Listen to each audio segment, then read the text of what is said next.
Dear Donald, we at the Lincoln Project just want to say it's okay. Okay. Seriously, we know you did your best. But that was the original. But this whole being president thing isn't for everyone. No, get those lights off! Off! You know about the Lincoln Project, right? It's like this group of Republicans who really don't like Trump, and they're not hiding it at all. With just a few months until the presidential election, a number of super PACs are starting to ramp up political ads. Instead of just sitting around while Trump did his thing and messed things up, they decided to take action. They make these really funny and kind of savage videos that go after Trump, sort of like the one we just saw. It's almost like watching a comedy roast, but with politics. So, these folks from the Lincoln Project are on a mission to roast Trump like a Thanksgiving turkey, using videos and all sorts of media tricks to make him look bad. Lucky I brought some notes. And it takes a lot of qualities that you just don't have. You're going to be fair. Like compassion, human decency, If you don't mind, Mr. President, Come on. that and basic reading skills. Yosemite. But let's be real, Trump has been the target of internet jokes and TV gags forever. So, is this project even worth it? Some people are scratching their heads, wondering if they can actually make Trump lose the elections. But the Lincoln Project team, they're feeling pretty confident. Who are you aiming for? What kind of a voter? So those independent-leaning men, those college-educated Republicans, the suburban Republican women, we understand where these voters are, we understand who they are and how they think. And Leslie, it's a game of small numbers. I mean, Donald Trump won this election by 77,000 votes in 3 states. They believe they can kick Trump out of politics for good and make sure no more Republicans vote for him. How painful is it for you to turn against the Republican Party? Do you ever sit around and talk about you're repudiating your life in a way?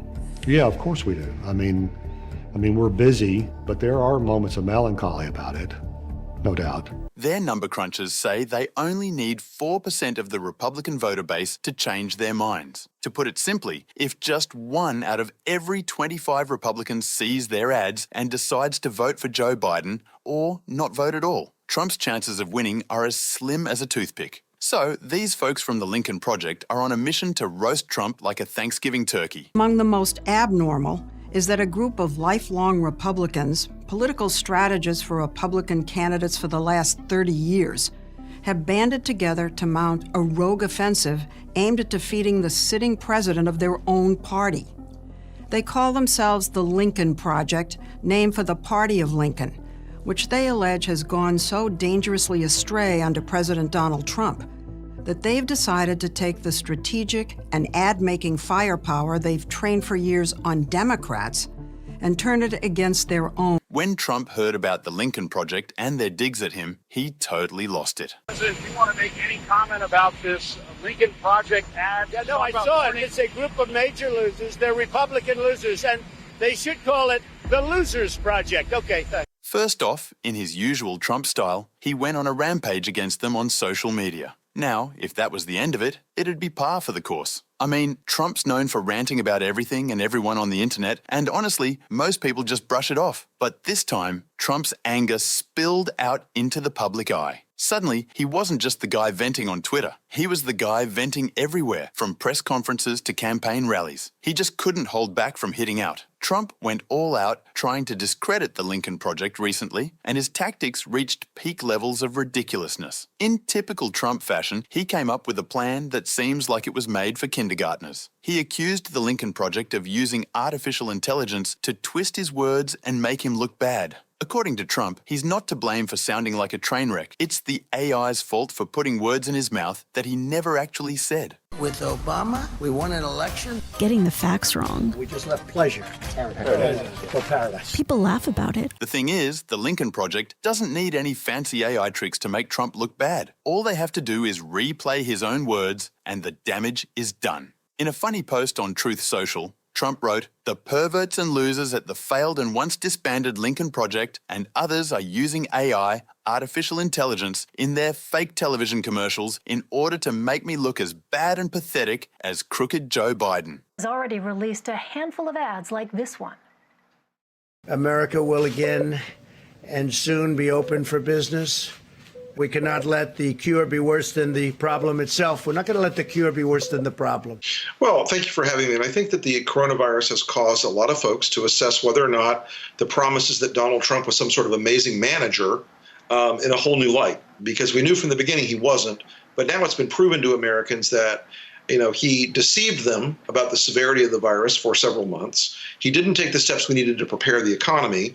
And now we're paying a price. Not an easy thing to do. No need to sugarcoat it. Trump's already a pro at making himself look like a fool. They don't need any fancy AI tricks to make him look bad. He's got that covered all by himself. Case in point, their ad titled Feeble on YouTube kicks off with that infamous clip of Trump staring at a solar eclipse, a moment that perfectly sums up his, let's say, questionable leadership skills. And they've got a whole arsenal of other footage reminding folks of the not-so-great moments from his time in office. Looks like the folks at the Licoln Project weren't about to let Trump's accusations slide. They fired back with some serious sass on Twitter. They wrote, "Listen, you shambling pantloaf. We didn't need AI to make you look like an impotent, drooling codger in steep cognitive decline. Project Lincoln just showed reality and you can't take it. Stay tuned for more. We know you can't look away." It's like they say, the angrier Trump gets, the more the crowd gets a kick out of it. His tantrums are just free entertainment at this point, but Trump's taking it to the extreme. He even suggested that Mark Milley should be executed for treason and openly talked about retribution at his rallies against his perceived enemies. Things are getting dangerously intense. The president attacked all of us by name, called us losers, and we raised $2 million in 48 hours. So he's helping you. He bought us instant credibility. Trump, the expert at crafting his own favorable stories, suddenly points fingers at others for using AI. Remember when he shared that altered image of himself kneeling in prayer on Truth Social? I know it's old news, but it's yet another instance of his double standards. Talk about a low blow. Some ads from the Licoln Project are just downright brutal. Take, for example, the one where they hint that Biden's more of a man than Trump. The primary, but losing your power, your strength, your manhood. Face it, Donald. You're just projecting when you call Joe Biden old. He's stronger than you, fitter than you, smarter than you, a better man and a better president. Anyone can see it.